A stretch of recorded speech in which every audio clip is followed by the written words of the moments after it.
Hello and welcome back. I'm joined by MVP Michael Venom Page, and he's going to give us a little bit of an insight into life as an MMA fighter and as a boxer. You are, of course, an unbeaten professional boxer, as well as one of the top MMA mixed martial artists in the world. So I'm hoping that you can give me a little bit of insight into the things to change and things that potentially Tyron Woodley's going to have to change and Jake Paul's going to have to look out for on Saturday night live on BT Sports Box Office. So obviously you've done MMA training for your whole life, kickboxing background. First and foremost, how does that differ to your traditional, I know you're not a traditional boxer, I've seen you box, but the more kind of refined, the more specialized boxing technique? I'd say definitely the muscular endurance side, because their focus obviously is upstairs, it's just the boxing. Obviously they're doing a lot of core work and skipping, whereas in the mixed martial arts we have to then adjust to the grappling, which takes a different kind of toll on your muscles, squeezing, kicking, especially getting impact to the legs. I think that was the first thing for me that I found very different is getting kicks, receiving certain leg kicks and stuff and adjusting to that. And obviously the groundwork, the grappling and the wrestling, which again just takes it's a different type of fitness and different type of muscular endurance you're going to need for that. So it is completely two different sports. With that in mind, obviously Tyron Woodley's from a wrestling background, he's got that wrestler stance. How is he going to have to change his stance when it comes into a boxing match? It feels strange to refer to Jake Paul as the boxer in this, but obviously he has been the one who's been training in boxing. How is Tyron Woodley going to have to change his stance to be more suited towards a boxing technique? Weirdly enough, I don't actually think he needs to change too much. He's experienced enough to understand, and I'm sure he would have done boxing rounds during his camps before, depending on his opponents that he's been coming up against. Same with myself. So even when I was doing kickboxing, I had to do boxing rounds. When I went into MMA, I had to do boxing rounds just to adjust and keep your hands good. But the muscular endurance is different.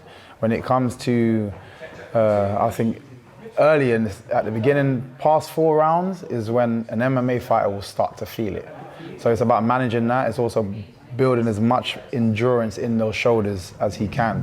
He's a bit more of a patient striker though. So even if you've seen in his MMA, he's got big knockouts, but it's not volume. It's not volume. It is the wrestling side of things. But we'll see. It's a good one. It's a very good matchup. And like you say, Jake Paul is the boxer, so I think he will have a lot more volume. But he does need to be careful of that one punch from Tyron Woodley because he's very explosive.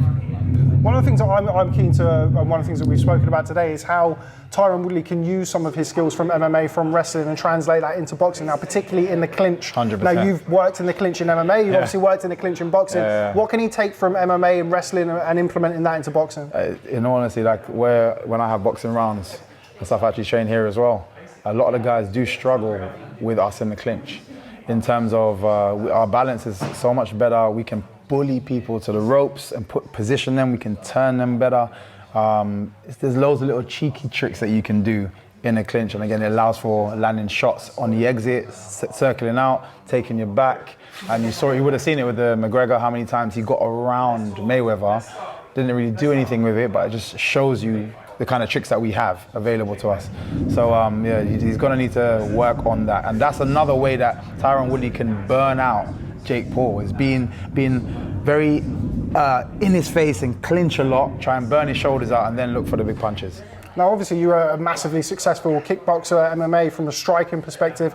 Did you change specifically, or were you just, when you were in a boxing ring, were you kind of still a striker, or do you have a Michael Venom Page the boxer, Michael Venom Page the striker? What's the differences between the two?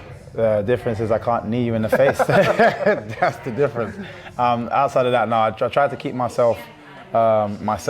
I try to be MVP the whole time because my style is very awkward, it's very frustrating for anybody.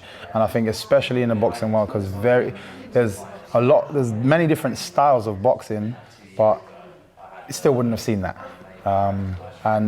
Just the style of movement, how the distance that I'm allowed to hit you from and so on and so forth, they still don't necessarily understand that. So I have to be myself. Now, we've asked everybody else here for a prediction. I haven't asked you yet. How do you see it going on Sunday night? I see Tyron Woodley taking it just purely based off experience. I hope he doesn't go in there and try to be too much of a boxer. I know he's been working with the Mayweathers and so on and so forth, which is going to be good for muscular endurance, but he's got too much experience over Jake.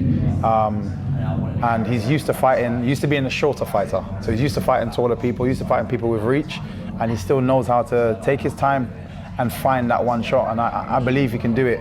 In the fight against Ben Askren, Ben still landed a shot, and he's not a striker, which says to me, and that was early, obviously it was a quick fight, that says to me that that's one thing you cannot let happen with Tyron Woodley, and if he does, he's going to go to sleep very early. Now, before we come on to talk about your fight, which is 6 weeks away from, looking in tremendous shape. Thank you. What about you in boxing? I just mentioned to you off camera, I was at your professional debut. We've not seen an MVP before or since in the boxing ring. Can we expect to see you back in the ring soon? Yeah, 100%. I enjoy combat full stop.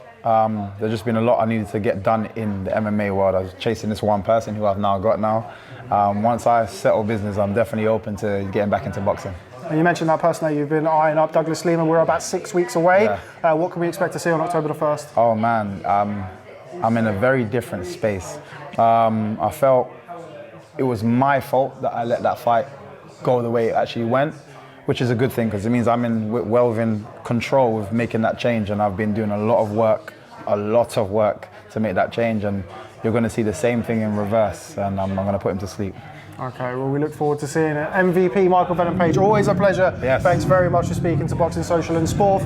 We look forward to tuning in to Jake Paul versus Tyron Woodley Sunday night on BT Sports Box Office. Oh! Got you gloved up, didn't use it. It's fine, man. It's fine. It worked.